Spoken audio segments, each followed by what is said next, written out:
Assalamualaikum warahmatullahi wabarakatuh. Jumpa lagi dengan saya Dr. Kornadi, spesialis jantung, dan pada kali ini kita berbicara tentang penyakit arteri perifer.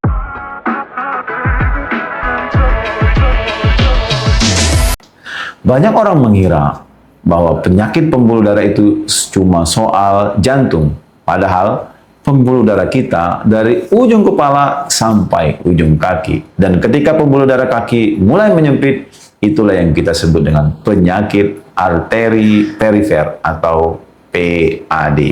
Masalahnya sederhana, saluran yang seharusnya membawa oksigen dan nutrisi ke kaki mulai tersumbat oleh tumpukan lemak dan kolesterol. Mirip pipa air yang makin lama makin kecil alirannya.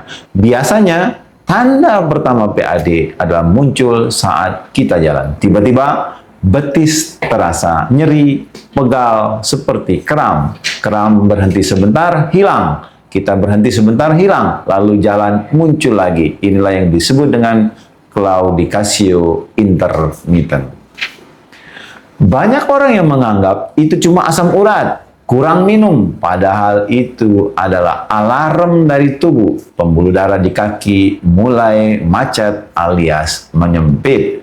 Siapa orang yang paling beresiko? Yang paling besar adalah perokok. Lagi-lagi, yang paling besar adalah perokok.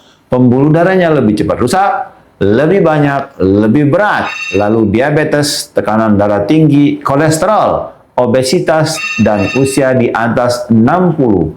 Dan yang jarang orang tahu, karena PAD itu bukan cuma masalah kaki, itu pertanda bahwa pembuluh darah di jantung dan otak kita juga sedang terancam. Cara memastikan apakah itu penyakit arteri perifer atau bukan cukup mudah. Cukup dengan mengukur ankle brachial index. Prinsipnya sederhana, bandingin tekanan darah di lengan dan pergelangan kaki. Kalau alirannya tersumbat, hasilnya langsung kelihatan. Semakin rendah, semakin berat PAD-nya. Dari situ baru kita tentukan perlu latihan, obat, atau bahkan intervensi. Kabar baiknya, PAD itu bukan vonis. Dengan perubahan gaya hidup, terutama berhenti merokok, kontrol gula dengan baik, kolesterol, dan latihan jalan teratur, kondisi bisa jauh lebih baik. Ada obat-obat tertentu yang bisa membantu memperbaiki aliran darah dan meningkatkan jarak berjalan. Dan kalau sudah berat, teknologi sekarang memungkinkan pembuluh darah yang tersumbat dibuka lagi lewat angioplasti atau bahkan dipasang stent tanpa pembedahan besar.